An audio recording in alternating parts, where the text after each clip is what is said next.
जब जज साहब के सामने एक लड़का जिसका नाम विपुल चौबे है वो खड़ा होकर अपनी बेगुनाही की बात कह रहा होगा, तब नीतीश कुमार के वकील से जज साहब पूछेंगे कि क्या किया है इस लड़के ने। वकील साहब तब कहेंगे कि इस बदतमीज ने माननीय नीतीश कुमार को काला झंडा दिखाने की जरूरत की, इस बदतमीज को फांसी दे दी जाए। और उसके बाद एक 23 साल का लड़का चुपचाप जब माथा झुकाकर भारत के न्याय व्यवस्था के सामने खड़ा रहेगा, उसी वक्त बिहार के लोग ठंड में अपने रजाई में डूबके हुए कॉफी पीते हुए सोचेंगे कि बिहार को कैसे बदल दिया जाए। लेकिन एक लड़का जो इसी ठंड में रोड पर 10 पुलिस वालों के द्वारा पकड़े जाने के बाद भी चिल्ला रहा था कि छपरा में जो लोग शराब पीने से मर गए उनके यहां मुख्यमंत्री क्यों नहीं गए। वो चिल्ला रहा था कि गोपालगंज के लड़के क्यों उत्तर प्रदेश में जाकर पढ़ाई पूरी कर रहे हैं, और वो चिल्ला रहा था कि बिहार के मुख्यमंत्री निर्लज हैं।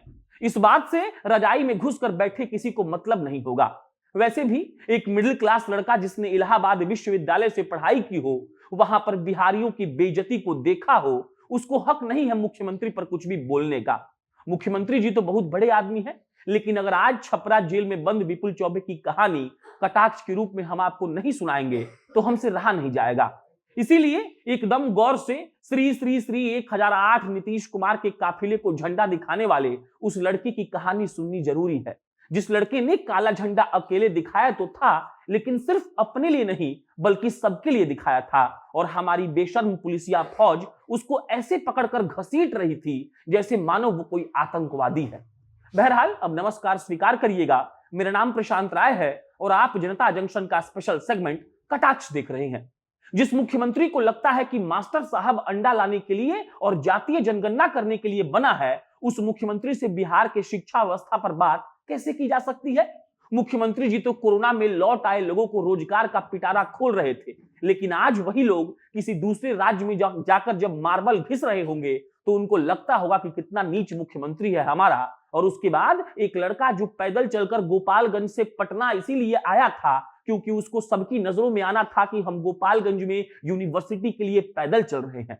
हालांकि जो उसने किया वो बिल्कुल गलत है। आप ही बताइए, 17 साल से जो आदमी मुख्यमंत्री की कुर्सी पर बैठा हुआ है उसको काला झंडा कैसे कोई दिखा सकता है? जो बिहार को हर साल नए तरीके से बर्बाद करने का टेक्निक निकालता है, आखिर उसको काला झंडा कैसे दिखा सकता है कोई? और एक मिडिल क्लास लड़का जो ट्रेन के बर्थ पर बैठने का भी औकात नहीं रखता है, वो सड़क पर दौड़कर काला झंडा कैसे दिखा सकता है? मुख्यमंत्री जी के फॉर्च्यूनर में ब्रेक नहीं रहा होगा, इसीलिए उस लड़के से पूछे नहीं कि बताओ क्या बात है। समाधान यात्रा पर निकले मुख्यमंत्री जी शायद ये सब भूल चुके हैं कि जब वो छात्र जीवन में रहे होंगे तब उन्होंने भी सरकार का विरोध किया होगा, जेल भी गए होंगे और निकलकर उस कुर्सी पर बैठ गए हैं जिस पर कई लोग बैठना चाहते हैं। इस दौर में भी अगर मुख्यमंत्री को कोई काला झंडा दिखाकर अपना विरोध दर्ज नहीं करा सकता तो लानत है ऐसे मुख्यमंत्री पर। हालांकि हमको एक और बात लगता है, हमको लगता है कि मुख्यमंत्री जी उस लड़के को देखकर रुकना चाहते होंगे, लेकिन वो सपने में होंगे। वो सोच रहे होंगे कि दिल्ली में प्रधानमंत्री की कुर्सी पर बैठकर हमको कितना मजा आएगा।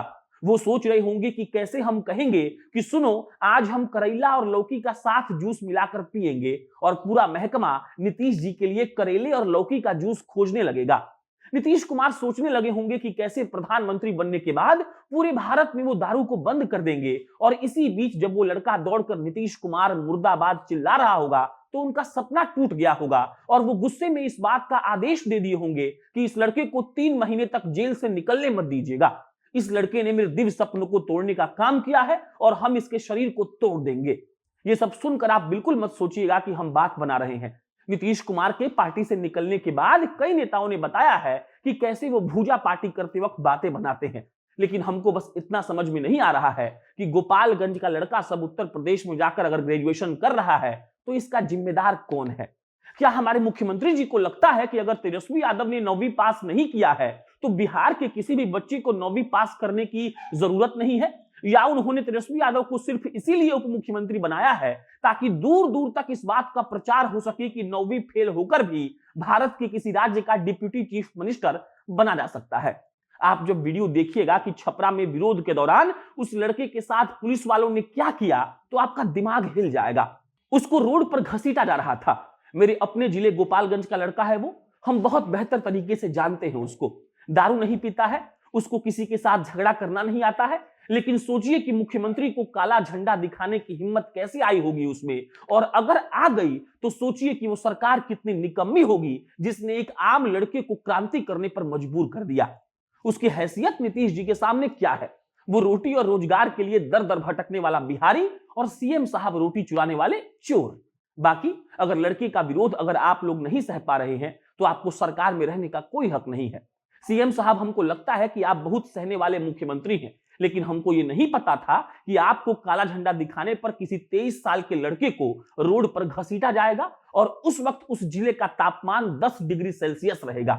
कोई बात नहीं मुख्यमंत्री जी, आपके पास फौज है, आपने अपने दिल का काम कर लिया, लेकिन हम आज वादा कर रहे हैं कि उस लड़के को जब तक जमानत नहीं मिलेगी तब तक हम आकर रोज एक एपिसोड करेंगे और आपको बताएंगे कि आपकी नाकामी से कैसे बिहार बर्बाद हो गया।